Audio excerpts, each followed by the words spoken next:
할렐루야. 새해 복 많이 받으십시오. 서로 인사합니다. 예수님은 왕이십니다. 아멘. 우리 하나님 말씀 보겠습니다. 고린도전서 6장 19절 20절 말씀입니다. 고린도전서 6장 19절부터 20절 말씀.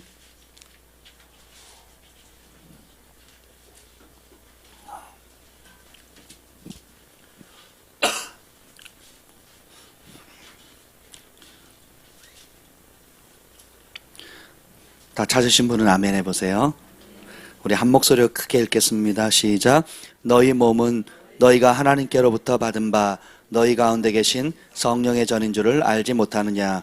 너희는 너희 자신의 것이 아니라 값으로 산 것이 되었으니 그런즉 너희 몸으로 하나님께 영광을 돌리라. 아멘.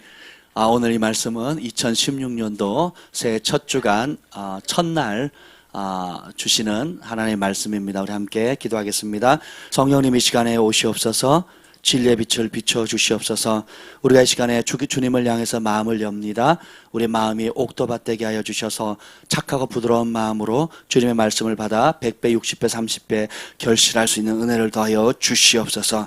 오늘도 하나님 갈급함으로 나오는 주의 백성들 위해 주님 성령께서 이 시간에 친히 역사해 주옵소서. 사람이 아무리 감동적으로 한다 할지라도, 사람이 아무리 공고로운 말로 하나님 설득력 있는 말로 한다 할지라도 성령께서 역사하지 않으면 아무 소용이 없습니다. 성령님, 그러나 주님 말씀하시면 하나님 어떤 죄인도 변화되어지고 어떤 절망도 하나님 소망을 얻게 되고 어떤 어려움도 기적을 경험하게 될 것입니다. 오늘 이 시간에 주의 성령님 우리를 사로잡아 주시옵소서. 예수님의 이름으로 기도합니다. 아멘. 2016년도 새해가 밝았습니다. 네, 옆에 분들에게 인사합니다. 당신과 함께해서 너무 좋습니다. 인상 쓰고 하면 안 좋아 보이잖아요. 네, 웃으시면서 다시 한번 당신이 있어서 행복합니다. 아멘. 오늘 2016년도 첫 주간 말씀을 이렇게 시작하고 싶어요. 우리가 진정으로 행복해질 수 있는 비결은 과연 뭘까요? 오늘 이 말씀을 좀 전하고 싶습니다. 여러분, 불행하게 살고 싶으세요? 행복하게 살고 싶으세요? 이런 질문 자체가 너무 웃기죠? 예. 사람은 다 행복하길 원합니다. 그리고 기쁨 가득하고 건강하고 또 아프지 않고 또 넉넉하고 풍요롭고, 단군 이래로 올 한 해, 작년 한 해 5,000년 역사 이래로 가장 풍작이었대요. 너무 놀랍지 않습니까? 근데 재작년도 그랬거든요. 단군 이래로 최고의 풍작이었대요. 근데 원수 마귀가 이 땅 가운데 거짓된 씨앗을 뿌리는 거예요. 헬 조선 뭐 이러고 지옥 같은 조선. 이건 속는 겁니다. 여러분, 그럼 단군 이래로 5,000년 만에 최대의 풍작을 이뤘음에도 불구하고 행복하지 않다라고 생각하는 사람들이 너무 많습니다. 자신은 불행하다, 부족하다, 없다, 가난하다, 힘겹다, 염려스럽다, 장래가 어떻게 될지 모른다, 열등감에 어려움 가운데 사는 사람이 굉장히 많습니다. 그것은 뭐냐면 결국은 환경이 우리에게 진정한 행복을 가져다 주지 못한다는 것입니다. 저는 대학 가면 행복해질 줄 알았어요. 여러분도, 제가 대학 떨어지지 않고, 우리 때는 학력고사였거든요. 떨어지면 재수해야 되는 거예요. 선택의 여지가 없습니다. 지금은 뭐 갈 데가 너무 많잖아요. 안 되면 사이버로도 해야 되고 해외로 가도 되고. 근데 대학을 가면 행복해질 줄 알았어요. 갔더니 붙을 때만 행복했어요. 그 다음날부터 이제 공부하느라 또 스트레스 받고, 그래서 이제는 결혼할 때가 됐나? 그래서 결혼하기 전에 군대 가서 제대하면 행복할 줄 알았는데, 제대하고 나니까 더 험난한 현실이, 생계 현실이 부딪히고 있고, 이제는 결혼하면 행복할 줄 알고 결혼했더니 행복했어요. 더 이상 얘기 안 합니다. 그런데 내가 너무 좋아서, 너무 사랑해서 잠 못 이루면서 정말 이 여자 아니면 내가 못 살겠다 해서 결혼을 했는데 막상 해보니까 좋아요. 행복합니다. 근데 영원합니까? 결혼 자체에 진정한 행복이 없다라는 거예요. 아멘. 아멘. 네. 결혼해보신 분만 알아요. 작은 행복, 그리고 우리에게 행복의 통로일 수는 있지만 행복의 근원이 아니라는 거예요. 물질이 행복의 통로일 수는 있지만 행복의 근원이 아니라는 거예요. 사회적 위치, 명예가 행복의 통로일 수는 있지만 행복의 그 자체가 아니라는 거예요. 이걸 빨리 깨달으셔야 여러분 인생이 행복해집니다. 명문대 다니는 학생일수록 열등감이 크다는 거 아세요, 여러분? 돈을 많이 번 사람일수록 궁색하고 더 가난의 영에 사로잡힌 거 아세요, 여러분? 탁월한 사람일수록 열등감이 큽니다. 왜냐하면 자기보다 더 탁월한 사람들이 세상에 질비하다는 걸 알거든요. 제가 이런저런 학교를 많이 나왔어요. 제가 대학원 가면 또 박사학위를 받으면 박사가 되는 줄 알았어요. 만물 박사가. 근데 공부를 하면 할수록 제가 느끼는 게 뭔지 아세요? 우와, 이 학문의 영역이 끝도 없다라는 거예요. 그래서 내린 결론은 나는 모른다. 나는 부족하다. 그래서 정말 어느 경제에 이런 사람들이 하나같이 겸손하잖아요. 왜냐하면 제가 신학을 공부해봐도 신학의 뭐 예를 들면 신약학의 뭐 바울서신의 구원론, 구원론의 뭐 해서 계속 이렇게 파고 들어가서 그 하나만 딱 전공하는 게 석사학위, 박사학위 논문을 쓰는 거거든요. 그러면 박사만큼 그 박사학위를 받은 사람만큼 편협되고 그 분야밖에 모르는 사람이 없어요. 그 학위 받으려고 5년, 10년, 20년 그 일에만 몰두하거든요. 그러니까 다른 세계를 알아야 몰라요. 그 세계에만 전문가이고 그렇게 공부하는 방법을 배웠다는 면에서 학위를 받는 거지 전부를 다 안다라는 의미에서 박사가 아니라는 거예요. 결론은 지식도 우리를 행복하게 하지 못한다는 것입니다. 사람의 진정한 행복은 직업에 달려있지 않아요. 사람의 진정한 행복은 월급과 연봉에 달려있지 않습니다. 사람의 진정한 행복은 누구와 함께 하느냐에 달려있어요. 이게 굉장히 중요합니다. 제가 정말 많은 대가를 지불하고 배운 거예요. 사람의 진정한 행복은 온 우주의 가장 강력한 능력과 권위와 지혜와 아름다운 성품을 가지신 예수님과 함께하는 것입니다. 예수님의 이름을 네 자로 뭐라 그래요?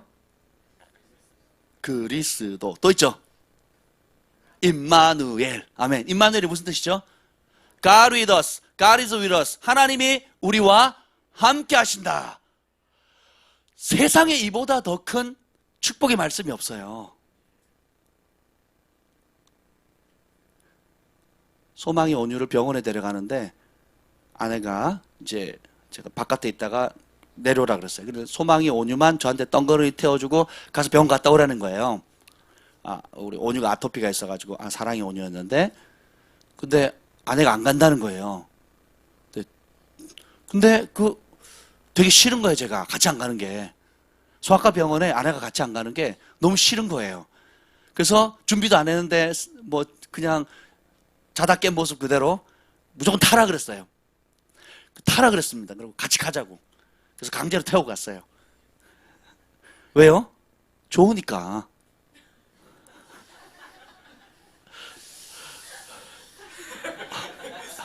여러분 별로 좋게 안 느껴지시죠?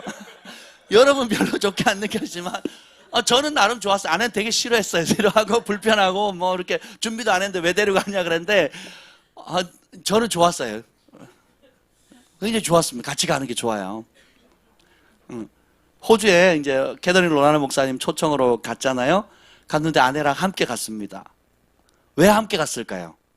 좋으니까. 왜 데이트하고 그냥 가끔씩 만나서 그냥 청춘 남자 그렇게 지내면 되지 왜 비싼 그 뭐 결혼식 비용 뭐 요즘 뭐 굉장히 많이 들잖아요. 우리 주한이가 결혼식 비용 얼마나 드냐고 어제 그 강사님이 물었나 봐요. 그랬더니 1억이라 그랬어요. 1억.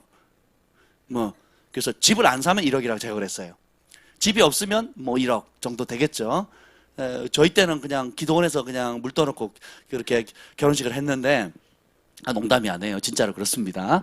근데 갖추고 하려고 하면 뭐 끝도 없겠죠. 근데 중요한 것은 아무리 우리가 정말 사랑하면 사랑할수록 그 사랑하는 것과 뭐 하려고 하는 속성이 생겨요? 함께 하려는 속성이 생깁니다.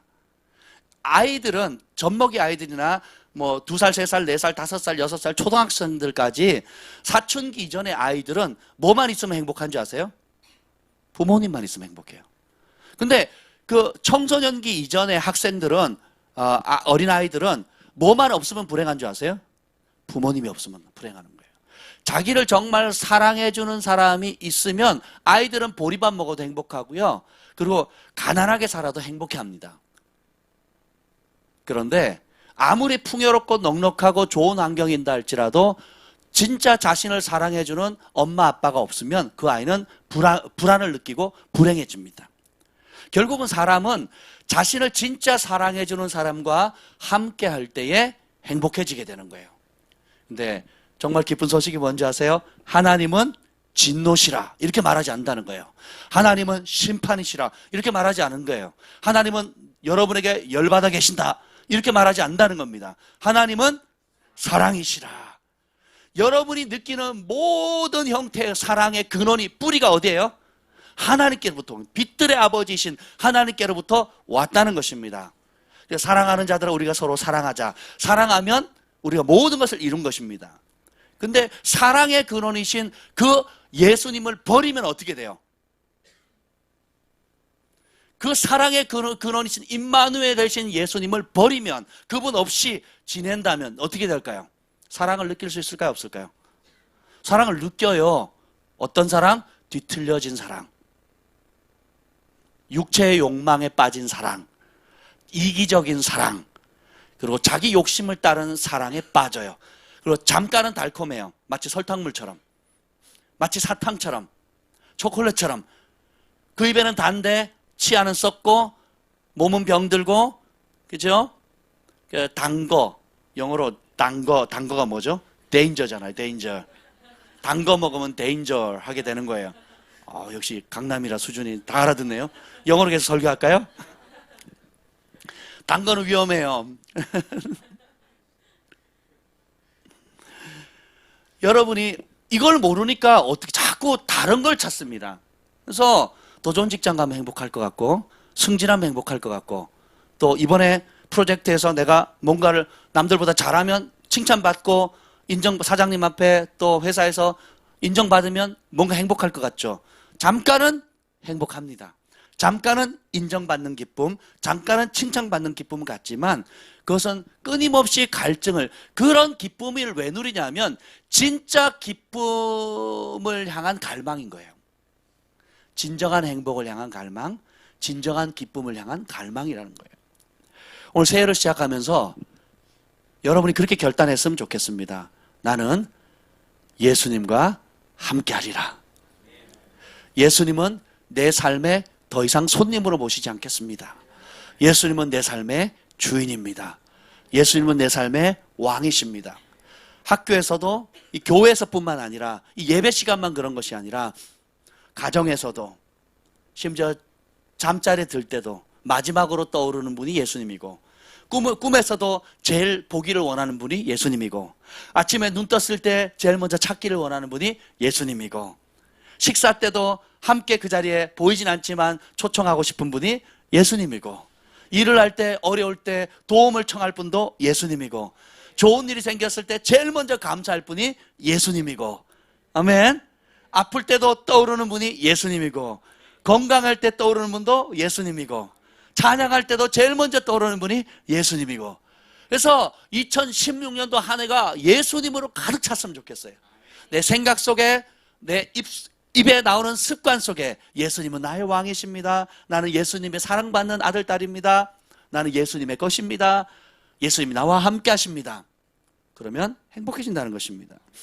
겁장이 기드온이 원수의 공격을 받고 있을 때 추수의 때 포도주를 짜야 되는데, 지상에서 열린 공간에서 짜야 되는데 원수들이 와서 그것만 오면 뺏어가니까 어떻게 합니까? 지하에 몰래 숨어가지고 포도즙을 밟아서 짭니다.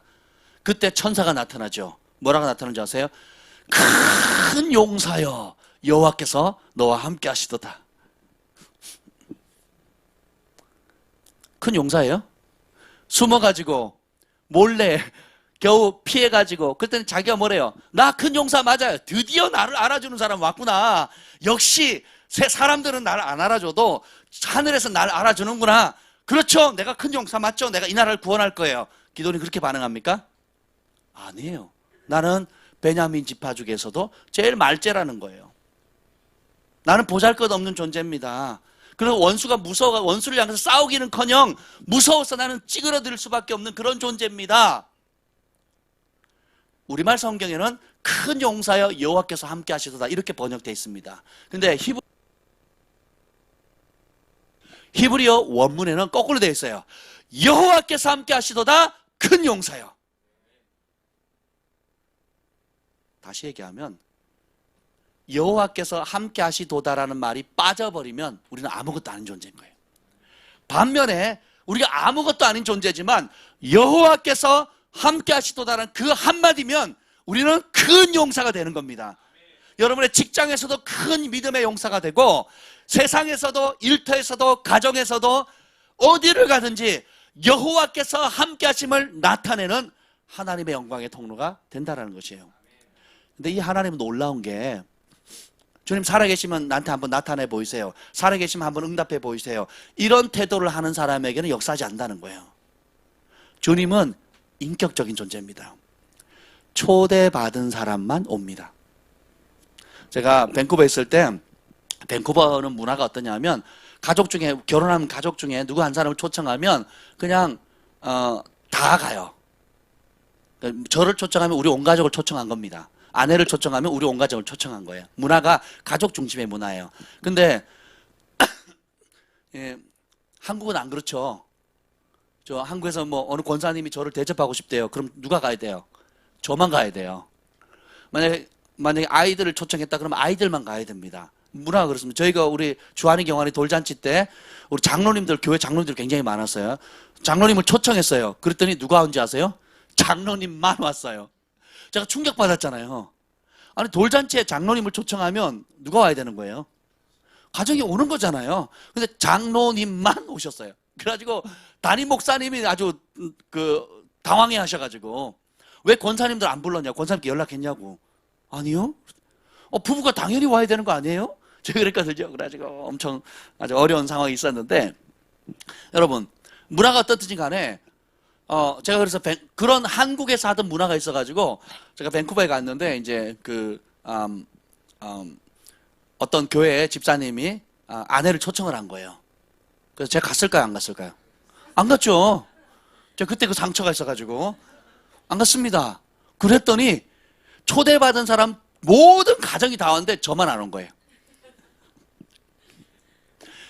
그때 좀 상처가 됐던 것 같아요. 여러분 어떤 뭐 친구들의 모임이나 뭐 어떤 중요한 자리에, 식사 자리에, 아주 뭐 좋은 자리에 여러분 초대받지 않으면 갈 수 있어요, 없어요? 없지요. 제가 어떤 연예인 모임에 갔더니 입에 그 앞에 그 리스트 놓고 사인을 받더라고요. 그리고 신원을 확인하고 올려 보내더라고요. 그래서 그 누가 초대받은 그것이 없으면 못 올라가는 걸 제가 그런 경험을 했거든요. 마찬가지입니다. 우리 하나님은 그 어떤 인간보다 젠틀맨이세요. 인격적인 분이세요. 싫어하면 안 하세요. 따라합시다. 내가 싫어하면. 주님이 강제로 여러분에게 억압하지 않으신 분이에요. 그래서 주님은 노하기를 더디하시고 인자와 자비가 영원하시다 그랬죠. 그러니까 노하기를 더디한다는 것은 굉장히 오래 참으신대요.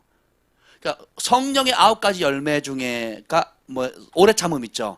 그러니까 성령께서 성령님의 성품 가운데 맺는 열매가 뭐예요? 오래 참고 오래 기다려준다는 거예요. 그래서 왜 오래 기다리냐? 사랑은 강제로 이루어지지 않아요. 사랑은 강요함으로 이루어질 수 없기 때문에 어떻게 돼요? 그 사랑을 깨달을 때까지 기다려주는 거예요. 그래서 여러분이 올 한 해 있는 동안에 예수님을 초청하는 만큼 예수님이 여러분의 삶 가운데 역사하신다는 거예요. 예수님과 함께하기로 결정하는 만큼 주님께서 역사하신다는 겁니다. 어떤 사람은 똑같이 예배 드는데 막 눈물을 흘리고 그냥 너무 좋았다 그러고, 어떤 사람은 왜 이렇게 길게 하냐고, 지루하게 왜 이렇게 길게 하냐, 왜 이렇게 빠르냐, 왜 이렇게 크냐, 뭐 이렇게 하면서 언제 끝나냐 이렇게 생각하는 사람이 있죠. 왜 그럴까요? 그 마음 가운데 주님을 향하는 갈망함에 주님과 동행하고자 하는 그 열정의 크기가 다르기 때문에 그렇습니다. 어떤 사람은 바로 앞에서 안전뱅이에서 휠체어에서 일어나는 사람이 있어요. 근데 어떤 사람은 계속 두통 때문에도 막 지금 스트레스 받고 있는 거예요. 똑같은 예배 장소에 똑같이 앉아 있는데 그렇게 다릅니다. 왜 그런지 아세요? 따라합시다. 나의 선택이다. 팔복의 첫 번째 복이 뭡니까? 심령이 가난한 자가 복이 있다는 거예요. 배부르면 먹을 수 없습니다. 배 고파야 먹는 거예요. 여러분의 삶 가운데 예수님보다 더 중요한 일에 바쁘고 예수님을 자꾸 여러분의 삶에 2순위, 3순위, 4순위 미룰수록 여러분은 하늘로부터 오는 공급이 끊어진다라는 거예요. 그분이 줄 수 있는 능력이 없어서가 아니라 그분이 여러분을 싫어서 미워서가 아니라 여러분이 거부하는 거예요. 반찬을 수십 가지 해놔도 내가 떠서 안 먹으면 어떻게 돼요? 내 것이 됩니까?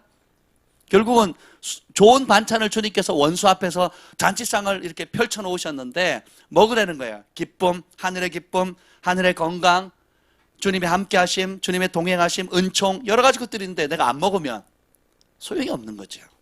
그래서 여러분이 주님을 초청하는 만큼 여러분도 하늘의 놀라운 은택을 누리게 되는 겁니다. 그래서 큰 사람, 위대한 사람이 되는 조건은 누가 함께 하느냐입니다.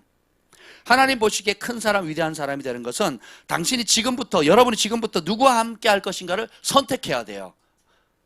나의 선택입니다. 살인자 모세는 떨기나무 불꽃 가운데 하나님을 만나죠. 근데 여러분 삶 가운데 하나님이 역사하시는 경험을 단 한 번이라도 하신 분 아멘 해보세요. 자, 그러면 각기 다르게 하나님께서 보호하시고 공급하시고 은혜 주시고 만나 주시고 환상으로 음성으로 또는 재정으로 또 여러 가지 관계 속에서 주님이 역사하시는 것들 여러분이 알게 크고 작은 것들을 느꼈을 겁니다. 근데 그런 걸 느끼는 것은 뭐냐면 주님의 초청이에요. 모세는 한 번의 하나님과의 초자연적인 만남으로 끝내지 않았다는 거예요. 이게 지혜예요. 금가루가 떨어졌대. 금리로 바뀌었대. 병이 나았대. 하나님이 초자연적으로 물질을 공급해줬대. 사업이 잘 됐대. 우와, 불가능했는데 가능해졌대. 라고 오늘은 또 새로운 일 안 생기나? 이렇게 옛 것을 그냥 덮어버리는 것이 아니라 한 번의 만남으로 끝나는 것이 아니라 그런 크고 작은 하나님의 응답을 통해서 이 하나님과 영원히 동행하리라고 선택했다는 거예요.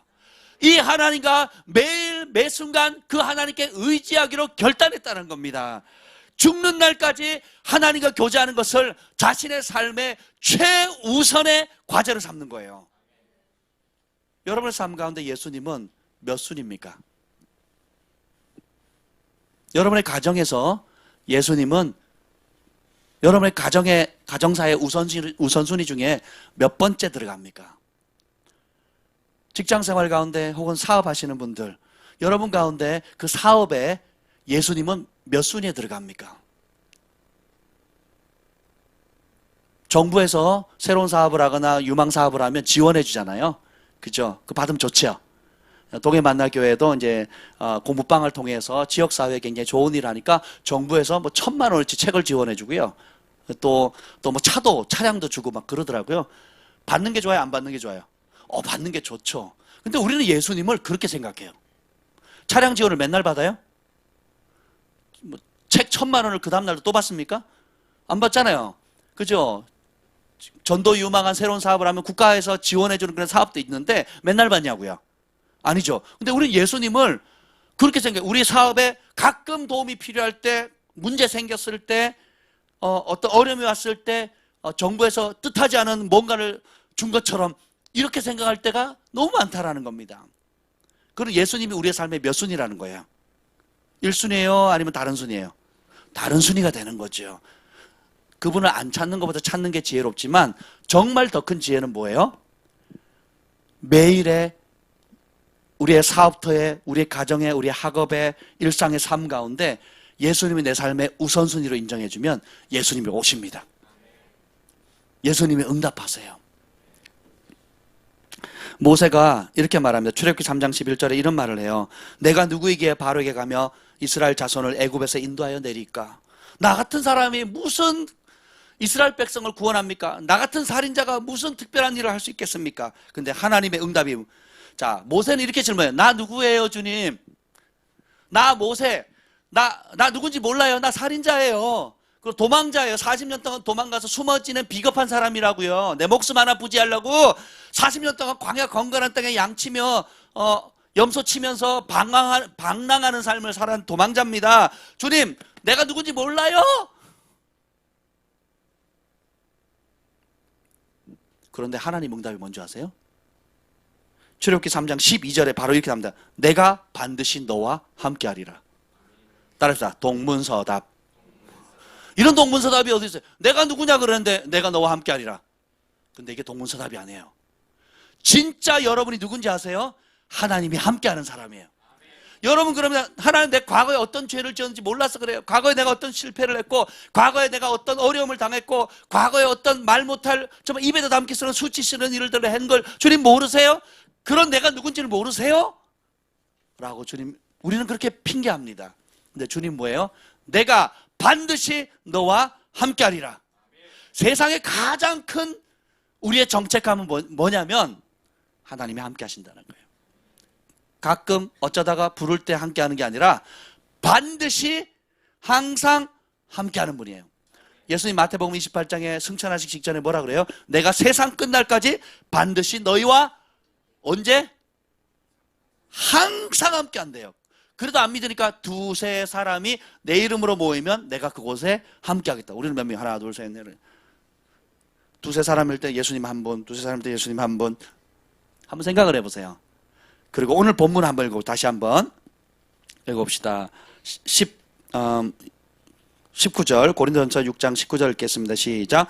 너희 몸은 너희가 하나님께로부터 받은 바 너희 가운데 계신 성령의 전인 줄을 알지 못하느냐. 너희는 너희 자신의 것이 아니니라. 아멘. 자, 이제 여러분 한번 몸을 만져보세요. 자기 몸을 한번 보세요. 자, 이 잘생긴 몸이 더 이상 내게 아니래요. 그리고 뭐예요? 누구의 전이라고요? 성령의 전. 다르게 말하면 하나님의 집이라는 거예요. 성령의 집이 되는 거예요. 개미 집에 누가 살아요? 토끼 집에는? 그러면 성령 집에는? 성령님 살죠. 내 몸은 박철수라는 인간의 몸이 아니라 이제 더 이상 누구의 몸이 되는 거예요? 성령의 집이 되는 겁니다. 그러면 철수네 집에 철수가 살고 영인의 집에 영이가 살듯이 성령의 집에 누가 살아요? 그 성령님을 인정해 드리는 만큼 우리는 그 혜택을 누리게 되는 겁니다. 근데 그 성령님을 무시하는 만큼 여러분 그 혜택을 못 누리고 산다는 것입니다. 여러분의 삶 가운데 함께 하시는 그 좋으신 예수님을 내 삶의 최우선순위로 한번 택해 보세요. 놀라운 변화가 있게 될 것입니다. 하나님과 교제함으로 진정한 행복을 누리지 못하면 어떤 일이 벌어진 줄 아세요? 이거 외에 다른 걸 자꾸 찾게 되면 여러분의 인생은 어떻게 보면 저도 이제 지난 인생을 살펴보니까 수많은 사람들이 진짜 행복을 찾아다녀요. 자기가 좋아하는 음악을 하면 될까? 아니면 돈을 좀 벌면 될까? 아니면 좋은 학교를 가면 될까? 아니면 자격증을 따면 될까? 뭐 나름대로 행복해질 수 있는 무언가를 자꾸 찾아다니죠. 그렇죠? 예, 그런 가운데 결국은 하나님 외에서 하나님 밖에서 무언가를 자꾸 찾으려고 노력해보면 교회 다니도 마찬가지입니다. 교회 출석은 하는데 교회 안에서도 예수님을 발견하지 못하는 사람이 굉장히 많습니다. 교회 안에서도 예수님이 주인이 아닌 사람이 너무 많아요. 교회 안에서도 예수님을 왕으로 모시지 않은 사람이 너무너무 많다는 겁니다. 자, 그러면 어떤 일이 벌어지냐? 가짜 행복을 찾게 돼요. 그래서 어떻게 해요? 여자는 남자를 찾고 남자는 여자를 찾고 이게 아닌 개별하면 어떻게 해요? 돈을 좀 벌어볼까? 아니면 학교를 다녀볼까? 자격증을 따볼까? 승진해볼까? 아니면 실력 발휘를 좀 해볼까? 아니면 마음껏 놀아볼까? 별걸 다 찾아요. 그래서 결국 나타난 현상이 오늘 고린도전서 6장 9절에 나옵니다. 9절 10절 한번 읽어보겠습니다. 9절 10절 시작. 불의한 자가 하나님 나라를 유업으로 받지 못할 줄을 알지 못하느냐. 미혹을 받지 말라. 음행하는 자나 우상숭배하는 자나 간음하는 자나 탐색하는 자나 남색하는 자나 도적이나 탐욕을 부리는 자나 술 취하는 자나 모욕하는 자나 속여 빼앗는 자들은 하나님 나라를 유업으로 받지 못하리라. 아멘. 사람들이 왜 음행할까요? 사람들이 왜 우상숭배를 할까요? 사람들이 왜 술을 마실까요? 사람들은 왜 간음할까요? 사람들은 왜 도적질할까요? 사람들은 왜 심지어 동성애까지 빠질까요? 사람들은 왜 욕하며 다닐까요? 사람들은 왜 속여서 빼앗는 것을 주저하지 않을까요? 왜 그럴까요? 그렇게 하면 행복해질 줄 아는 거예요. 속여 빼앗더라도 내가 부해지면 행복해질 걸로 착각을 하는 겁니다. 내 아내, 내 남편 아니고도 그 밖에 다른 사람을 만나면 내 아내, 내 남편에게 누리지 못하는 그런 행복을 누릴 수 있을 거라고 생각하고 음행하고 간음에 빠지는 겁니다. 그것도 안 되면 그 음행과 간음의 극단이 뭔지 아세요? 동성애입니다. 남색하는 자가 동성애라는 뜻이거든요. 그러니까 사회가 멸망하기 직전에 나타나는 사회적 최악의 현상이 동성애예요. 이것이 개인의 문제를 떠나서 이제는 어떻게 합니까? 국가적으로 합법화해버리고 또 그것을 말하는 사람들을 오히려 어떻게 해요? 어마어마한 벌금이나 감옥에 집어넣습니다. 캐나다에도 많은 목사님들이 감옥에 들어갔고요. 미국에서도 많은 목사님이 감옥에 들어갔고요. 동성애자들 주례를 안 한다든가 한국은 주례 아무나 하잖아요. 캐나다나 미국은 목사님들만 할 수 있어요. 그 주례할 수 있는 그 서티피케이션이 나와요. 그래서 그걸 등록을 하면 그분들 앞에서 받아야 합법적으로 이제 결혼이 성사가 되는 겁니다. 이해가 되시죠? 그러니까 그걸 안 하겠다고 하니까 어떻게 돼요? 동성애자들이 수하는 겁니다. 소송을 거는 거예요. 그럼 어떻게 해요? 감옥에 들어가든지 계속 거부하면 매일 수십만에서 수백만 원까지의 벌금을 매일 때리는 거예요. 매일. 동성애자들에게 결혼 케이크를 안 판다고 하니까 어떻게 돼요? 결국은 문 닫아버렸잖아요. 그리고 하루에 1,000불씩 벌금을 때리고. 누가요? 정부가. 동성애 차별했다고. 그게 차별입니까? 악을 관장하는 거지. 그래서 우리가 동성애자들 자체를 차별하는 게 아니에요. 동성애 그 차별법은 동성애자 자체를 차별하는 게 아니라 진리를 전하는 사람들이 잘못됐다. 그래서 진리를 잘못된 것을 잘못됐다고 말하는 사람들을 감옥에 넣는 법이 그런 법이에요. 인권 조례안 뭐 이런 게 그런 법이에요. 굉장히 지금 사회가 그거로 치달하는 거죠. 그래서 진짜 행복을 못 발견하니까 어떻게 돼요? 육체적 쾌락의 끝을 가는 거예요. 그게 안 되니까 물질의 쾌락의 끝을 가고 아니면 명예욕. 저는 남자들이나 여자들이 정치에 이렇게 참여하는 분들 보면 우리 안에 내재되어 있는 이게 통치하고 다스리고자 하는 욕구가 얼마나 큰지를 발견하게 됩니다. 경제인들이 결국 부자 되면 뭐예요? 그 다음 단계가 정치에 참여하거든요. 왜냐하면 돈을 그렇게 벌면 평생 먹고 남을 만큼 쌓아놨는데도 불구하고 행복해 안 해요? 안 하는 거예요. 그러니까 어떻게 합니까? 행복하지 않으니까 어떻게 해요? 그럼 정치를 한번 해볼까 하고 뛰어드는 거예요. 그래서 내가 대통령이 되거나 혹은 뭐 국회의원이나 어떤 위치가 딱 오르게 되면 행복할 걸로 생각을 하는 거예요.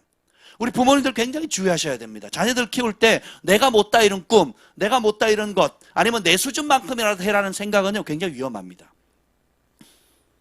우리 자녀들은 내 수준만큼 할 필요가 없어요. 토끼는 토끼처럼 살아야 되고요. 비둘기는 비둘기처럼 살아야 되고 사자는 사자처럼 살아야 되는 거예요. 하나님이 원래 창조한 목적대로 살아야 되는 거예요. 아멘. 그래서 우리 부모님이 하나님께 결단해야 될 것이 뭐냐? 내 기준을 내려놓는 겁니다. 내 방향, 내가 설정한 것들을 내려놓는 거예요. 그러니까 저는 자유로운 거예요. 우리 주한이 경환을 생각할 때 어떻게 키우지? 뭘 시키지? 막 생각하면 막 잠이 안 와요.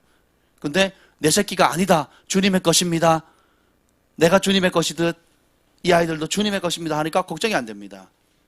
자식 하나 둘 키우기도 얼마나 어려워요. 저희 식구 5명입니다. 소망이 오니 어떻게 될지 기대가 됩니다. 주님이 없으면 걱정이 돼요. 근데 주님이 함께 하시면 기대가 되는 거예요. 아멘. 그래서 성적인 쾌락, 현실을 회피해. 술을 왜 마셔? 술, 담배를 왜 핍니까? 공허하니까. 피워보셨고요. 공허한 여자분들도 좀 있었어요. 공허하니까, 안 채워지니까, 또 스트레스가 그게 다라니까, 그죠? 그래서, 결국, 이렇게 저렇게 해도 안 되는, 여기 보면 모욕하는 자 나오거든요, 모욕하는 자.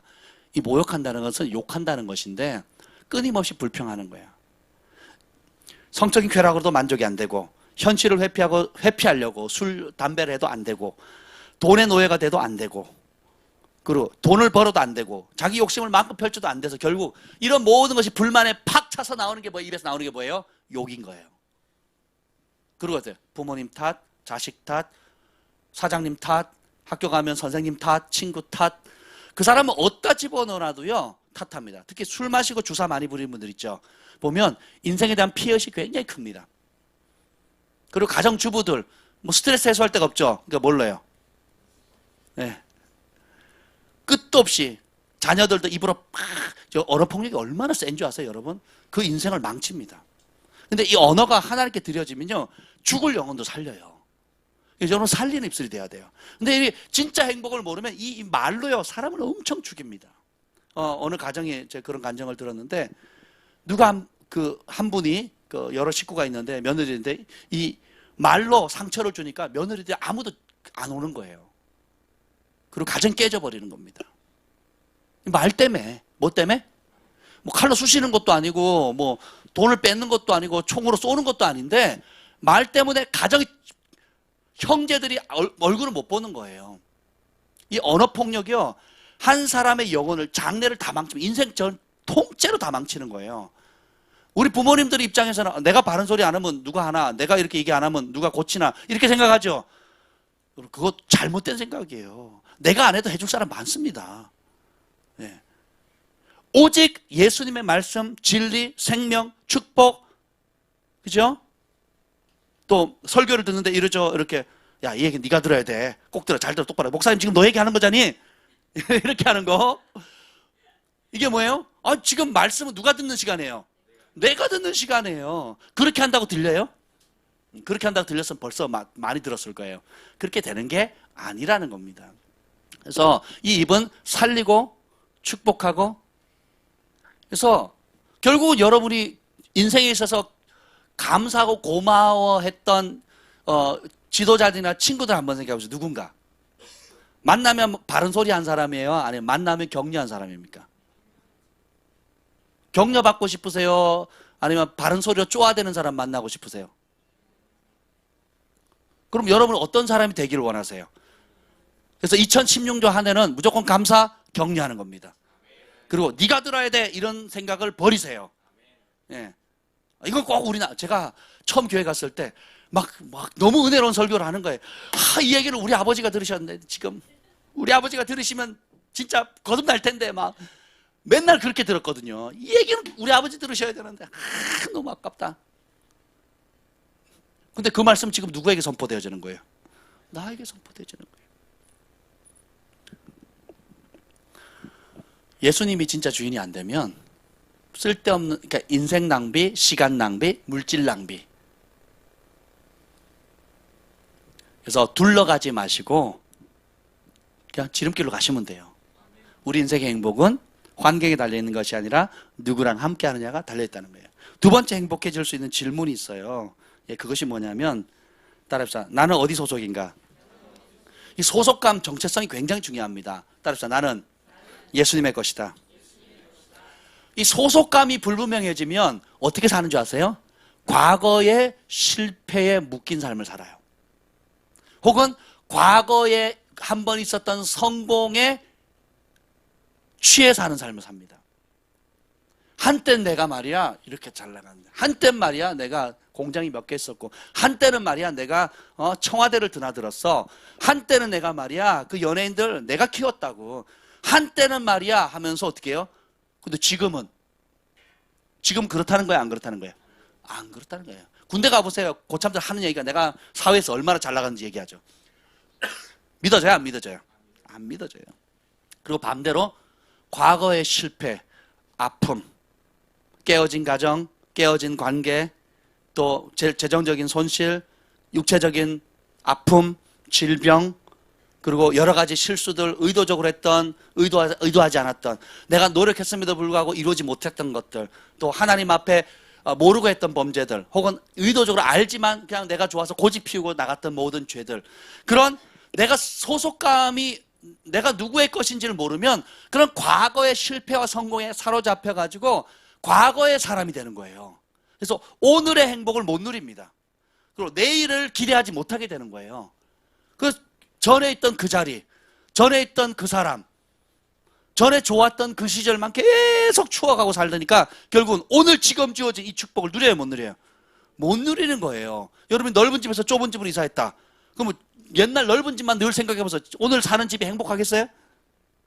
어제 좋은 차 타고, 몇 년 전에 좋은 차 타고 다닌다. 지금은 BMW 타고 다닌다고 생각해보세요. 버스, 메트로, 워크. 다 알아들으시네요. 한번 생각해보세요. 그러면 옛날에 좋은 차 타고 다닌 것만 생각해보세요. 행복해질 수 있겠어요? 건강하게 오늘 걸어 다닐 수 있는 다리를 주신 거 감사. 아멘? 그리고 감사할 게 너무 많아요. 네. 왜 사람들은 하나님의 용서를 받고도 하나님 여러분 용서한 걸 믿으세요? 여러분 용납하신 걸 믿으십니까? 그럼에도 불구하고 왜 계속 과거의 실패로 인한 수치감, 정죄감에 살까요? 사람들이 이렇습니다. 내가 과거에 잘못된 결정으로 인해서 결정들을 한 책임을 지고 싶어 하는 거예요. 그래서 그런 죄책감과 수치심을 마땅히 누리는 게 내 죄값이다 이렇게 생각해요. 우리나라 뭐라 그러죠? 전통적으로 무슨 복이 뭐라 그러죠? 죄값을 치르는 거다. 불교에서 말하는 거 있잖아요. 인과응 보고 업 보고 또 네가 그랬으니까 당연히 네가 책임져야지. 복음이에요? 아니죠. 당연히 책임져야죠. 그래서 내가 책임 다 져요, 못 져요? 여러분 한번 생각해. 여러분이 지은 죄를 살려고 여러분이 노력한다면 어떻게 해야 되겠어요? 보상이 돼요, 안 돼요? 돈으로 갚을 거예요? 몸으로 떼올 거예요? 어떻게 하실 거예요? 내가 그 정죄감, 수치심 갚는다고 해결이 됩니까, 안 됩니까? 안 되는 거예요. 보통 저도 이런 생각에 빠졌어요. 그것은 내가 범한 죄와 잘못에 대해 마땅히 받아야 할 벌이라고 생각했습니다. 죄책감, 수치심, 정죄감 속에 사는 것이 오히려 나를 겸손하게 한다고 생각했습니다. 한 번이라도 이런 생각 해보신 분 아멘 해보세요. 그렇죠. 근데 이거는 내가 복음이에요. 내가 복음. 주님이 말씀하시는 천국 복음이 아니라는 것입니다. 여기 실패가 단 한 번도 없었던 사람 한번 손 들어보세요. 실수가 단 한 번 없었다. 난 죄를 단 한 번도 지은 적이 없다. 나는 완벽하게 살았다 하시는 분 손 들어보세요. 다 똑같아요. 옆에 분에게 했습니다. 다 똑같습니다. 그럼 뭐냐? 그럼에도 불구하고 왜 하나님 주시는 용서를 못 누리고 사느냐? 사단의 정죄와 참소가 있어요. 사단은 형제를 밤낮으로 하나님 앞에 참소하는 자예요. 그러니까 계속 참소하는 것, 정죄하는 자입니다. 근데 사단의 정죄는 사실을 말합니다. 문제를 지적해요. 그리고 삶을 포기하거나 극단적인 행동을 이끕니다. 그러니까 내가 저지른 문제를 더 과장하게 만들어요. 여러분 과거의 실패를 묵상하면 묵상해서 어떻게 되는 줄 아세요? 그게 커집니다. 또 힘을 얻어요. 마치 먹이를 계속 주는 것 같아요. 계속 먹이를. 2마리 강아지가 있는데 한 마리는 계속 먹을 걸 주고 한 마리, 자 검은 강아지와 흰 강아지가 있어요. 검은 강아지는 매일 먹을 거 주고요. 흰 강아지는 아무것도 안 줘봐요. 어떻게 돼요? 검은 강아지는 복스럽게 잘 자라서 크겠죠. 흰 강아지는 아사하겠죠. 죽게 됩니다. 이 검은 강아지는 사단이 준 과거의 실패로 인한 참소입니다. 이 흰 강아지는 하나님 주신 은총의 선물이에요. 값없이 용납되었다는, 너는 내 것이다. 이제는 핏값으로 삼바되었으니 너는 더 이상 사단의 것이 아니라 어둠의 자녀가 아니라 빛의 자녀가 되었고 하나님 만왕의 왕 만주의 주 왕의 자녀가 되었다 하는 두 강아지가 있어요. 근데 보세요. 나는 과거의 실패, 아픔, 그리고 쓴뿌리, 미움, 한, 그리고 온갖 열등감들 이런 것들 계속 묵상하면 먹을 걸 주는 거예요. 생각하면 먹을 걸 주는 거예요. 그렇지, 내가 잘못했지. 그렇지, 그때 잡았어야 되는데. 그 아쉬움 계속 키웁니다. 그리고 그렇게 나에게 고통을 줬던 그 인간, 그 나쁜 놈, 그 XX까지 막 먹을 걸 주면 어떻게 돼요? 이 검은 강아지는 계속 자라는 거예요. 그래서 어떻게 해요? 그 강아지가 결국 여러분을 잡아먹습니다. 반대로 하나님이 주신 용납되었다는 것, 핏값으로 이제는 더 이상 너는 너의 것이 아니라 내 것이다. 소속이 바뀌어버리면 달라집니다. 여러분 UDT나 수색대나 특수부대에 들어가게 되면 특수부대 요원이 어디에 잡혀있거나 하면 어떻게 됩니까? 다른 사람들이 나 몰라라 해요? 구해내잖아요. 그렇죠? 그 청와대에 있는 뭐 중요 인물이라든지 거기에 청와대 소속이라든지 백악관 소속이라든지 UDT 소속이라든지 그 소속이 되어 있으면 어떻게 해요? 챙겨주죠. 이번에 정민규 목사님 이제 어머니 소천하셨는데 그 장례를 통해서 하나님 놀라운 기적들을 많이 행하셨습니다. 근데 심지어 저희 김포에 사는 그 조기축구회 헤어롬 조기축구회 있거든요. 거기서도 화환 있죠. 그 화환을 보낸 거예요. 왜요? 소속이 어디예요? 헤어롬 조기축구회. 예. 소속이니까 어떻게 합니까? 몸이 오든 물질이 가든 아니면 화환이라도 오게 되는 거예요. 소속이 되면 어떻게 해요? 챙기거든요. 그렇잖아요. 여러분 보세요. 뭐 이번 달에도 생일자 명단 챙기잖아요. 왜요? 글로벌 파이어 교회 소속이 되니까. 여러분이 작은 단체만 속해도 그 단체에서 어떻게 해요? 챙겨주잖아요. 여러분이 내가 예수님의 것이다 라면 예수님이 얼마나 챙기시겠냐고요. 근데 내가 입으로 생각으로 현실로 나 예수님 거 아닌데 나는 과거에 이런 사람이고 과거의 실패자고 나는 수치와 정죄감 가운데 사는 사람은 과거에 계속 묶이면 어떻게 됩니까? 사단이 얼싸 좋다 하고 어떻게 너는 그런 인간이야? 그렇게 살아. 이렇게 말하는 겁니다. 사단은 내가 저지른 죄를 더 과장하게 만들어요. 결국은 뭡니까? 자신을 더러운 존재라고 생각하게 만들어요. 그리고 나는 받을 자격이 없는 존재다. 나는 그런 혜택을 누릴 자격이 없는 존재다. 나는 뭐 그만큼 누구처럼 기도 못했고 누구처럼 열심히 없고 누구처럼 뜨겁지 않기 때문에 나는 그런 혜택을 누릴 자격이 없다라고 결국 만들게 되고 나는 사랑받을 자격이 없다라고 이렇게 속입니다. 결국은 절망하고 낙담하게 된 다음에 하나님으로부터 멀어지게 돼요. 그러니까 원수의 참소, 사단의 정죄는 하나님으로부터 멀어지게 만듭니다. 근데 반대로 하나님의 훈계가 있어요. 하나님의 책망이 있습니다. 하나님이 교정해 주실 때가 있어요. 그것은 뭐냐면 사실을 인정하지만 사실에 국한되니까 사실을 넘어서 말하는 거예요. 그리고 문제를 말하는 것이 아니라 문제의 해답을 말씀하시는 겁니다. 그리고 다시 살아갈 목적을 주시고 내가 범한 문제를 극복할 수, 그래 네가 잘못한 거 맞다. 가늠하다 현장에 잡힌 여인이 있죠. 끌려옵니다. 율법에는 쳐서 죽이라고 하는데 예수님 어떻게 하실래요? 그때 예수님 뭐라 그럽니까? 너희 중에 죄 없는 자가 돌로 치라. 그때 다 창피해서 도망갔죠. 그 예수님이 어떻게, 예수님 죄 없잖아요. 그래 이제 내 차례다고 돌을 들어서 팍! 죄 없는 자가 치라 그랬으니까. 그러셨어요? 그러면 야야 반대로 야 그거 죄 아니야 죄 아니야 뭐 사람 다 그럴 수 있지 너만 그래 쟤네들 다 그랬어 너는 들킨 거고 쟤네는 안 들킨 거야. 세상은 두 종류 죄밖에 없어. 들킨 죄 안 들킨 죄. 그러니까 쟤네는 안 들킨 거고 너는 운이 없어서 들킨 거야. 괜찮아 그냥 가. 그랬어요? 너희를 정죄하는 자 어디 있냐? 나도 너를 정죄하지 아니하노니 평안히 가라. 그리고 거기서 끝나지 않습니다.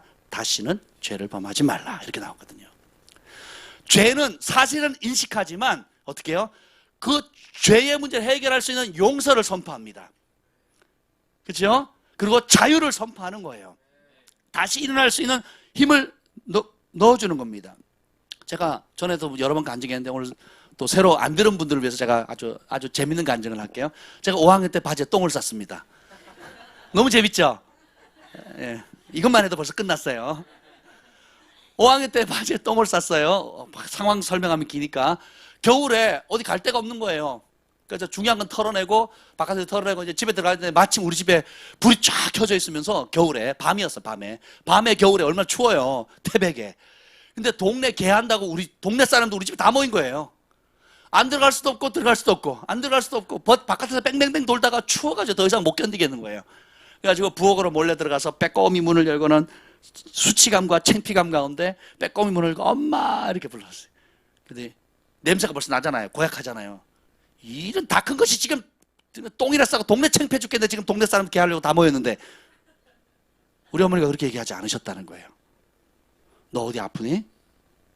얼른 들어와라. 그러더니 그 연탄불 위에 옛날에 연탄불 위에 이런 얘기하면 굉장히 제가 오래 산 것 같잖아요. 연탄불 위에 물 데워놓은 걸 가져오시더니 손으로 일일이 씻어주시는 거예요. 그리고 새 옷을 입혀주시는 거예요. 그리고 단 한마디도 정죄하지 않는 겁니다. 제가 기대하기는 다 큰 것이 그 수치감과 정죄감과 스스로 생각해서 쪽팔리고 창피한데 동네 사람들 앞에 창피하게 이런 소리를 기대했는데 전혀 뜻밖의 어떻게 해요? 뜻밖의 씻어주시고 새 옷을 입혀주시고 어떻게 해요? 사랑을 표현해 주시는 거예요. 사단은 다 큰 것이 똥 쌌네. 지압가리도 못하네. 동네 창피하고 정죄하고 참수합니다. 근데 하나님 어떻게 해요? 씻어주고 새 옷 입혀주시고 사랑을 표현해 주시는 겁니다. 여러분은 지금 여러분의 소속을 어디에 두고 있어요? 자신의 우리 교회를 사람들하고 얘기를 하다 보면 그 교회라고 표현하는 분들이 있고 우리 교회라고 표현하는 사람이 있어요. 그리고 제가 섬기는 교회라고 표현하는 사람이 있고 제가 그냥 다니는 교회라고 하는 표현하는 사람도 있습니다. 아직 소속감이 없는 거예요. 그러니까 여러분들이 정말 사랑하게 되면 무슨 교회든 내 집이 하나님의 집이 우리의 집이 되지요. 그래서 만민이 기도하는 집이 되고 하나님의 집이 내 아버지 집이 되고 내가 아버지 집의 문지기처럼 혹은 왕의 자녀로서 다니게 되는 겁니다. 소속감이 뿌리가 견고할수록 여러분들이 거기서로부터 받는 안정감 그리고 받는 혜택이 크다라는 거예요. 근데 이 소속감이 들려있죠. 저에게도 왔다 가는 사람들이 있고 또 막 빙빙빙 돌다가 갈 데 없으면 좀 왔다가 또 힘을 얻고 가는 사람도 많습니다. 근데 한번 생각해 보세요. 그런 사람이 열매 맺을 수 있겠어요? 어렵지요. 그래서 중요한 것은 여러분들이 원수의 여러분이 범했던 과거의 실패와 아픔이라는 그 참소들에 더 이상 과거에 묶인 삶을 살지 마시라는 겁니다. 이전 것은 지나갔으니 보라 새 것이다. 누구든지 그리스도 안에 있으면 따라합시다. 나는 예수님 안에 있다. 예수님 안에 있으면 새로운 피조물이라 이전 것은 이미 끝났다. 지나가 버렸다. 버스 지나가 버렸어요. 똥차 있죠. 똥 씌는 차가 그냥 이미 지나갔으면 더 이상 냄새 나요 안 나요? 안 납니다. 지나가 버렸어요. 보라 새 것이 됐다. 새 차가 온 겁니다. 그래서 여러분은 완전히 그 새 것이 됐다는 말은 그냥 오래된 중고차가 고장이 나는데 털털털거리는 거 고장 나는데 몇 개 부품을 고쳐가지고 좀 굴러가게끔 만들었다는 의미가 아니에요. 생명이 태어나듯이 전혀 새로운 차원으로 아주 브랜드 뉴 새 것이 되는 거예요. 건물도 새 건물, 차도 새 차. 우리의 영혼 육도 어떻게 해요? 주님 보시기에 완전히 새로운 존재가 된 거예요. 이전 것은 지나갔습니다. 보라 새 것이 됐다. 내가 만물을 새롭게 하노라. 여러분이 사단의 참소, 거짓된 속임을 떨쳐버리고 나는 예수님의 것입니다 라고 하면 여러분 인생은 완전히 바뀌게 되는 거예요. 사단이 미혹하는 방법은 생각으로 계속 공격을 합니다.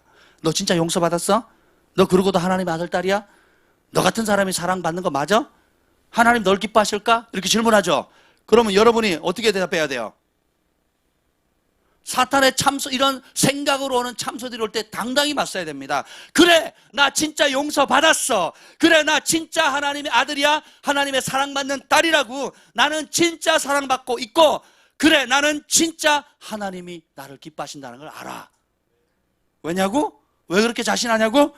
난 더 이상 내 것이 아니거든. 난 예수님 거야. 예수님이 나를 빚값으로 사셨어. 우리 가운데 어느 누구도 자기를 위해 사는 자 없고 자기를 위해 죽는 자 없도다. 우리가 살아도 주를 위해 살고 죽어도 주를 위해서 죽나니 사나 죽으나 주의 것이로다. 나는 그리스도와 십자가에 못 박아서 이미 죽은 지 오래예요. 이승만은 죽은 지 오래입니다. 박주환도 죽은 지 오래예요. 과거에 실패했던 박철수, 수치감 속에 빠졌던 여러분은 이미 죽었습니다. 누구든지 그리스도 안에 있으면 새로운 피조물이라. 내가 만물을 새롭게 하노라. 얼마나 놀랍습니까? 우리는 주님의 피값으로 사신받은 사람이에요. 예수님께서 우리를 위해 목숨 버려 되찾아주신 것을 거부하는 것은 결코 하나님께 영광이 되지 못해요. 그 은혜를 거부하는 것이 믿음이 될 수가 없습니다. 그 은혜를 거부하는 것이 우리를 겸손하게 만들어주는 게 아니에요. 여러분 자녀들이 있을 겁니다. 정죄감과 수치감 가운데 늘 사는 아이를 한번 보세요. 두려워하는 애들. 손만 들면 막 이렇게 가리네 있죠. 손만 들면. 가정폭력이 있는 사람들의 자녀들은 누가 이렇게 손을 들자 그러면 막 이렇게 가리거든요. 막 이렇게 하고. 그죠? 정죄감, 수치감, 두려움 가운데 사는 아이들이 계속 그렇게 산다면 그걸 보는 부모가 얼마나 마음이 아프겠습니까? 주님이 깨끗하게 오늘 여기 11절에 보면 너희 중에 이와 같은 자들이었더니 저는 그렇게 살았다는 거예요. 주 예수 그리스도의 이름과 우리 하나님의 성령 안에서 씻음과 거룩함과 의롭다 하심을 받았느니라. 받을 것이다가 아니에요. 이미 받았어요. 따랐어요. 끝났다. 이미 이루어졌다. 누구든지 그리스도 안에 있으면 예수님의 이름과 하나님의 성령 안에서 소속감이죠. 내가 누구보다 열심히 기도하니까, 내가 누구보다 열심히 교회 봉사하니까, 내가 누구보다 열심히 더 많이 헌금하니까가 아니에요. 예수님 안에 있기 때문에, 성령 안에 있기 때문에, 예수님과 동행하기로 결정했기 때문에, 그리고 예수님의 은혜를 의지하기 때문에 나는 씻음과 거룩함으로 전혀 다른 새로운 사람이 되었습니다. 내 몸은 이제 더 이상 내 것이 아니라 거룩하신 성령님, 만왕의 왕 만주께서 영으로 거하시는 하나님의 집이 되었습니다. 예수님께서 핏값으로 나를 사실 때, 따라합시다. 나의 문제도 사셨다. 여러분이 겪고 있는 가장 큰 어려움, 해결할 수 없는 그런 모든 문제, 심지어 여러분의 장래의 진로까지도 하나님께서 여러분을 다 사셨다라는 거예요.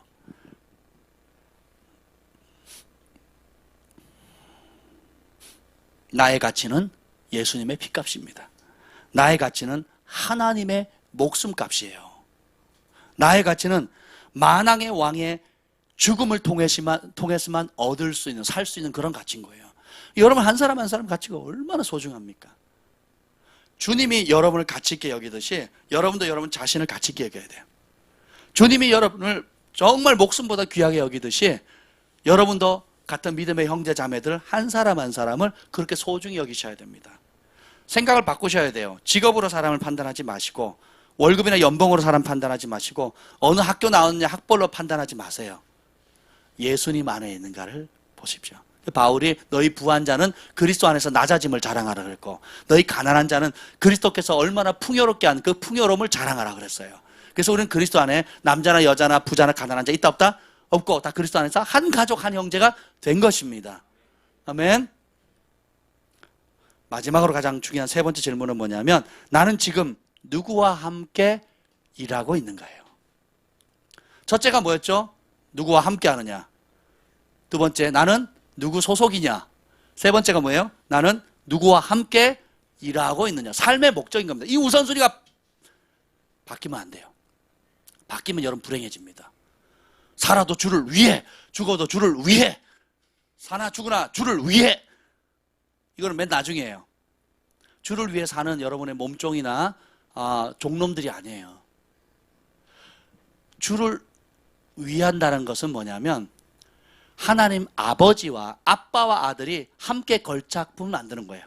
아빠와 사랑스러운 딸이 함께 아름다운 걸작품을 만드는 것입니다.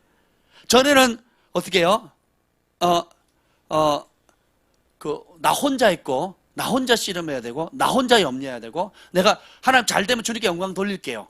하나님 돈 많이 벌면 그때 주님께 뭘 할게요. 교회를 위해서 복음을 위해서 뭘 할게요. 하나님 내가 성공하면 그때 뭐 어떻게 할게요. 이런 사고방식이죠. 그런데 주님은 그걸 원하는 게 아니에요. 네가 뭐 하면, 잘 되면, 성공하면 그때 뭘 하라는 게 아니에요. 지금부터 함께 하자는 거예요. 실패했을 때도 함께 하자는 거예요. 실패도 같이 극복하자. 성공도 같이 영광을 누리자. 어려움도 같이 해결해 나가자. 지금의 네가 뭘 하고 나중에 다 이룬 다음에 나를 초청하지 마라. 지금 이 순간에 나와 함께하는 법을 배워라. 아멘. 그래서 고린도후서 6장 19절 20절에 너희는 너희 자신의 것이 아니라 값으로 산 것이 됐으니 그런즉 너희 몸으로 하나님께 영광을 돌리라. 이제는 더 이상 내가 혼자 길을 걷지 않습니다. 혼자 인생을 설계하지도 않습니다. 그리고 혼자 고민에 빠지지도 않습니다.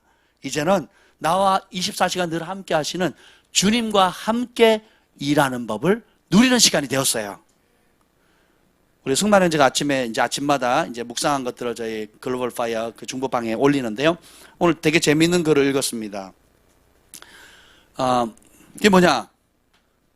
우리 승만형제 소원은 레위인이 되는 거예요.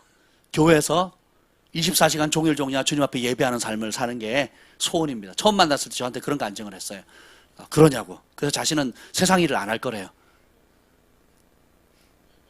그래서 등록금도 못 내고 일자리도 없고, 그리고 오직 예배하는 것만 좋대요. 굉장히 프로페셔널 드러머거든요. 굉장히 잘 칩니다. 영감이 있는데, 그래서 제가 그래서 정신 차리라고. 그게 예배가 아니라고. 저 처음 만났을 때 그랬어요. 그래서 일자리부터 구해라. 그리고 제가 일할 수 있도록 영상 작업하는 일거리를 줬어요. 그래서 그게 빌미가 돼가지고 결국은 순진한 아들의 사역연구원의 간사님이 되고, 그죠? 그랬어요. 그래도 여전히 어떻게 해요? 자기는 드럼을 치는 게 예배라고 생각을 하는 거예요. 맞죠? 드럼을 치는 게 예배가 아니에요. 예배를 위한 통로가 드럼입니다. 키보드로 피아노를 쳐야지만 예배가 되는 게 아니에요. 예배는 다른 겁니다. 따라서 예배는 삶이다. 하나님을 사랑해서 내가 희생하는 삶, 하나님의 말씀에 순종하는 삶, 가정에서 아내가 남편에게 복종하는 게 쉬워요, 어려워요? 어려워요. 근데 말씀을 따라 주님 말씀하고 주님을 경외하니까, 주님을 사랑하니까 어떻게 해요? 그 말씀, 남편이 잘나서가 아니라, 남편이 존경받을 만한 가치가 있어서가 아니라, 그 말씀을 주신 하나님을 신뢰하기 때문에, 하나님을 사랑하기 때문에 순종하고 복종하는 거예요. 그럼 어떻게 돼요? 그것이 예배예요. 아멘. 남편이 아내를 목숨 바쳐 사랑하는 게 쉬워요, 어려워요? 하루 종일 일하고 왔는데 막 지쳐가지고 직장에서 시달리고 막 체력적으로도 막 스트레스 받고 있는데, 집에 왔더니 아내가 이것도 해달라 저것도 해달라, 뭐 쇼핑 가자, 애들 좀 병원 데려가자, 뭐 어쩌고저쩌고 하면 쉬워요, 어려워요? 어렵죠. 그런데 어떻게 해요? 주님이 목숨처럼 사랑하라 그랬잖아요. 그럼 주님을 사랑함으로 지치고 힘들지만, 내가 막 입에 짜증나고 원망하고 불평할 말이 나올 수 있지만 감사하고 어떻게든 힘닿는 대로 도와주려고 하고 사랑을 표현하면 그것이 어떻게 해요? 산 예배가 되는 겁니다. 교회에서 드리는 예배는 뭐라 그럴까? 하나의 좋은 샘플인 거예요.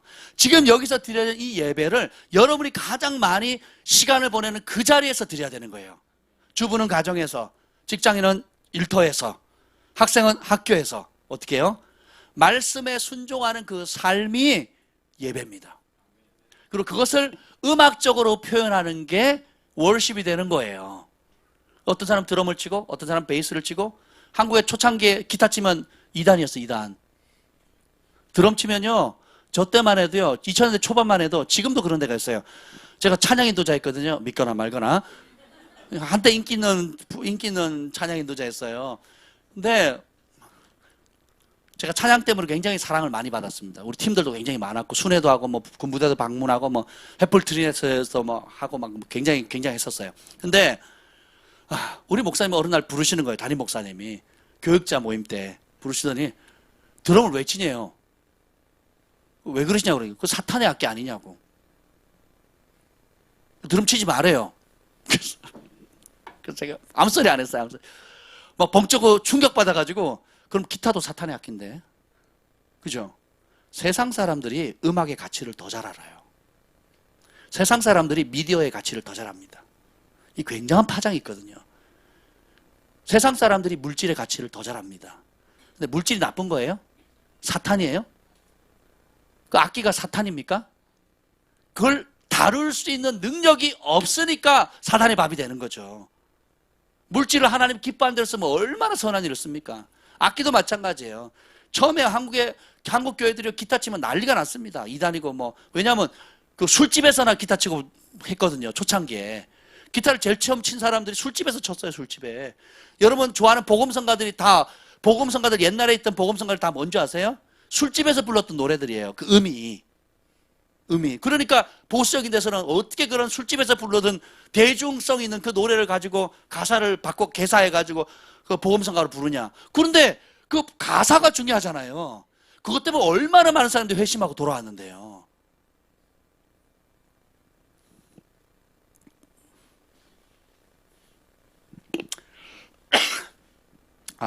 승만이로 돌아가겠습니다. 그래서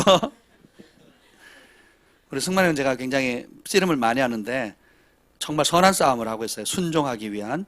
근데 결국은 지금 필라 매장에서 매니저로 지금 일을 하고 있는데요. 깨달은 게 뭡니까? 내가 마음껏 예배하고 싶으면 더 잘 예배할 수 있죠. 근데 하나님이 받으시는 예배는 네가 얼마나 드럼 늘었니? 너 우리나라의 탑이 되라. 한국의 탑 드러머가 되라. 그리고 넘어가서 일본과 세계 가서 탑 드러머가 되라. 그럼 내가 너 예배를 받아줄게. 적어도 만왕의 왕한테 예배하려면 그 정도 실력은 돼야 되지 않겠니? 이런 하나님이라면 여러분을 어떻게 섬기겠어요? 그런 하나님을. 그런 하나님이라면 여러분 어떻게 섬길 수 있겠습니까? 오히려 네가 지금 있는 그 자리, 일주일에 가장 많이 시간 보내는 그 필라 매장에서 나의 사랑을 흘려보내라. 나의 손이 되어라. 나의 발이 되어라. 나의 마음을 나누는 자가 되라. 그들을 섬겨라. 그들의 발을 씻겨라. 그리고 악을 선으로 갚아라. 그리고 그리스도의 향기를 나타내라. 그게 뭐예요? 살아있는 예배라는 거예요. 성경에 분명한 예배가 뭔지 아세요? 구제하는 헌금과 풀타임 전임 사역자들에게 마음껏 복음을 전할 수 있도록 후원하는 게 살아있는 예배라고 바울이 얘기를 하고 있습니다. 또 우리가 생각하는 언제 성경에서 여러분 하나님이 받으시는 예배랑 우리가 생각하는 예배가 달라요. 여러분 음악을 사랑하는 거지 하나님을 사랑하는 게 아니에요. 많은 예배자들이 음악을 사랑하지 음악이 우상이에요. 자기 악기가 우상이에요. 앞에 많은 찬양팀들 가면요, 제가 큰 컨퍼런스 많이 가잖아요. 세션들을 봅니다. 악기 보면 은혜가 다 떨어져요. 세션들 가운데 정말 찬양 인도자 싱어들을 얼마나 뜨겁게 합니까? 눈물 흘리고 감격받아 많은 세션들 어떻게 해요? 이거 언제 끝나나 하는 분위기예요. 싸합니다. 물론 이제 자기 것에 집중할 수도 있지만 전 그렇게 생각 안 해요. 악보를 봐야 되고 만나 틀린 날 본다면 그건 아마추어죠. 그럼 그런 무대에 서면 안 되죠. 악기에는 이미 숙련되어져야 되고 안 보고 쳐야 되죠. 그렇잖아요. 자기가 전문 분야가 되면 안 보고 쳐야죠. 안 보고. 그리고 어떻게 해요? 그 시간은 이미 익숙해져 있는데 하나님 앞에 예배하는 거, 자기 악기로. 음악이 예배가 아닙니다. 많은 예배자들이 음악을 우상화했어요. 그 아름다운 음악, 소리, 전율, 비트 얼마나 좋습니까? 사업가들도 마찬가지예요. 내가 돈 벌어서 교회를 위해서 돈 벌어서 가난한 사람을 위해서 돈 벌어서 돈 버는 다음에 뭘 하겠다고 하는 사람은 우상이에요. 우상. 주님이 원하는 것은 지금 나와 함께 일하자. 지금 있는 그 자리에서 나와 같이 그 문제를 풀어나가자. 지금 있는 그 자리에서 나와 함께 같이 계획해보자. 어떤 프로젝트나 어떤 일이 맡겨질 때, 어떤 일을 구상할 때 혼자 계획해놓고 주님 도와주세요 해도 좋지만, 이제는 오늘 말씀 배웠으니까 그게 아니라 주님을 초청합니다. 주님 어떻게 할까요? 주님과 함께 마치 아빠와 딸이 같이 그림을 그리는 거예요. 아빠와 아들이 뭔가 멋있는 공작물을 만드는 겁니다. 같이 만들면 기쁨이 2배죠. 주님이 혼자 하실 수 있지만 혼자 하지 않기로 결정했던 것처럼 우리도 혼자 하지 않고 주님과 함께 일하는 법, 남은 인생을 살아가는 법을 배우게 되면 놀랍습니다. 그래서 한 사람이 천을 감당하지만 둘이면 만을 감당한다 그랬죠. 사람이 사람을 만날 때 만을 감당하는데 사람이 하나님과 합작품을 이루면 무한대로 일을 할 수 있는 거예요. 사람의 진정한 행복은 직업에 달려있지 않고요, 월급과 연봉에 달려있지 않습니다. 사람의 진정한 행복은 누구와 함께 하느냐? 내가 어디 소속되어 있느냐? 그리고 내가 지금 누구와 함께 일하고 있느냐? 이게 중요합니다. 우리 주한이 경환이가 어릴 때 너네 뭐 되고 싶니? 라고 제가 자주 질문했어요. 그랬더니 아빠처럼 목사님 되고 싶어요. 그래요. 고맙다. 근데 아빠의 소원은 나는 너네가 청소부 해도 좋고 또 직업이 없어도 좋다. 그리고 남들이 생각하는 허드렛 일, 또 볼품없어 보이는 세상 사람들이 멸시하는 일을 해도 좋다. 혹은 탁월한 일을 해도 아무 일을 해도 상관이 없다. 근데 아빠의 소원은 너희가 에녹처럼 주님과 평생 동행하는 것을 즐거워하는 삶을 살았으면 좋겠다. 목사가 되고도 주님과 동행하지 않는다면 얼마나 비참하겠느냐. 남들이 부러워하는 멋있는 직장에 가서 취직을 해서 고액의 연봉을 받는데도 주님 없이 다닌다면 얼마나 불행하겠느냐. 그런데 가정주부가 되든 혹은 남들이 별로 중요시 여기지 않는 그런 소소한 일을 한다 할지라도 그곳 가운데 예수님을 동행하는 걸 즐거워하고 주님의 음성을 듣고 주님과 함께 길을 걸어가는 것을 즐거워한다면 그 사람은 행복자다. 그 사람처럼 사람들에게, 주변 사람에 영향을 끼칠 사람은 없다. 나는 그런 사람 되었으면 좋겠다. 그것이 저의 소원이기도 하고 우리의 자녀들을 향한 소원이기도 하고 여러분을 향한 저의 소원이기도 합니다. 여러분, 2016년 올 한 해 진짜 행복한 사람이 되시길 바랍니다. 예수님과 동행하십시오. 내가 예수님의 것이라는 것을 잊지 마세요.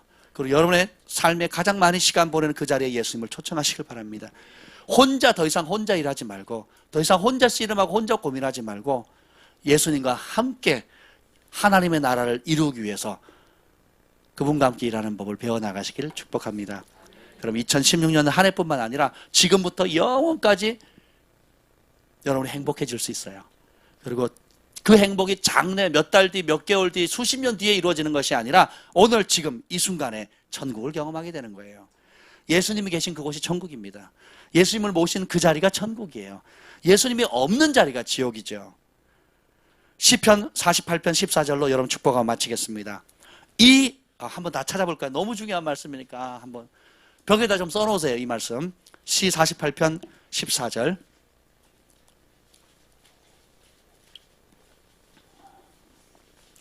시 48편 14절입니다. 다 같이 한 목소리로 큰 소리로 읽겠습니다. 시작. 이 하나님은 영원히 우리의 하나님이시니 그가 우리를 죽을 때까지 인도하시리로다. 이 좋으신 하나님은 잠깐 우리 하나님이 아니라 영원히 우리 하나님이시고 그가 우리를 언제까지요?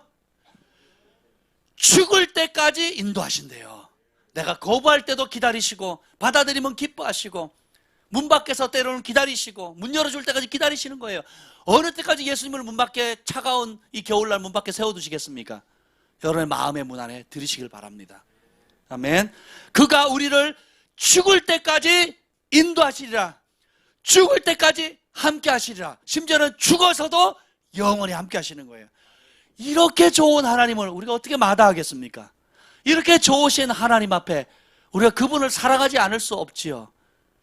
그분과 사랑에 빠지는 2016년이 되기를 예수님의 이름으로 축복합니다. 이스라엘아 너는 행복자로다. 이스라엘아 너는 행복자로다. 하나님을 경외하는 여러분은 행복자입니다. 주님을 모시는 한 여러분의 형편과 상황과 여건에 상관없이 여러분 진정한 이 땅에서 하늘의 행복을 누리고 그것을 나타내는 행복자가 될 것입니다. 기도하겠습니다. 예수님을 위해 왕이십니다. 주님, 과거에 묶인 삶을 끊습니다. 그래서 오늘 지금 이 순간, 바로 지금 이 순간, 기도하는 이 순간에 함께 하시는 주님을 신뢰합니다. 주님을 초청합니다. 주님을 사랑합니다. 하나님, 지난 2015년에 함께 하셨던 것처럼 2016년에 이제는 내가 의지적으로 기쁨으로 자원하여서 주님을 내 삶 가운데 모시고 일상의 모든 크고 작은 일들과 또 가정과 학교와 직장과 사업장에서 예수님을 내 삶의 가장 최우선으로 교제하는 것을 삼기를 결단합니다. 혹시 여러분 가운데 그렇게 하나님, 내가 2015년 오늘 첫 주를 시작하면서 주님, 내 삶에 특별히 내 일터 영역에 학생들은 학교, 그리고 사업하시는 분, 직장 다니시는 그 일터 영역에 예수님을 내 삶의 최우선순위로 왕으로 모시겠습니다. 그리고 그 자리에서 예배하겠습니다 라고 결단하신 분 있다면 그 자리에서 일어나 주시길 바랍니다. 제가 여러분을 축복하겠습니다.